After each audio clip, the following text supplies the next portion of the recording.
মামা একটা কথা মাথায় রাখবা, তুমি সফল তুমি তখনই হতে পারো যখন তুমি মানুষের সমালোচনা শিকার হবে। স্টেপ বাই স্টেপ বাই ফাঁক ফাঁক বলা আছে সব।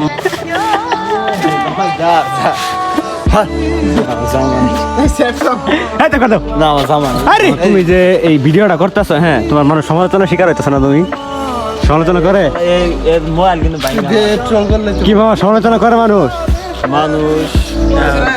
মন্তব্য করে সেগুলা গায়ে মাখাইলে তো আর বড় কিছু হওয়া যায় না।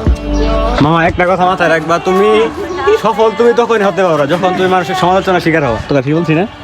কথা ঠিক বলছি মামা? তুমি তুমি ভিডিও করে দাও। আমার একটা পেজ আছে, হ্যাঁ সেই পেজটাই সবাই ফলো দিবা এবং লাইক শেয়ার করে দিবা। তোমার পেজের নামটা বলে দাও। পেজের নাম হইতাছে কবির। কবির না, মানে ফুল নেমটা বল। অনুপ্রেরণার আরেক নাম কবির ভাই। আমার পেজের নামটা দিয়েছে আমার নাম। তোমার নামটা বলো ভালো করে। কবির। এই নেই কে মধ্যে ফাঁক ফাঁক ফাঁক ফাঁক আছে। স্টেপ বাই ফাঁক ফাঁক বলা আছে সব, মানে বলা আছে ডক্টর। আমার পেজটা সবাই একটু ঘুরে আসেন, আশা করি ভালো হবে। সাদিক তাল মামা আস্তে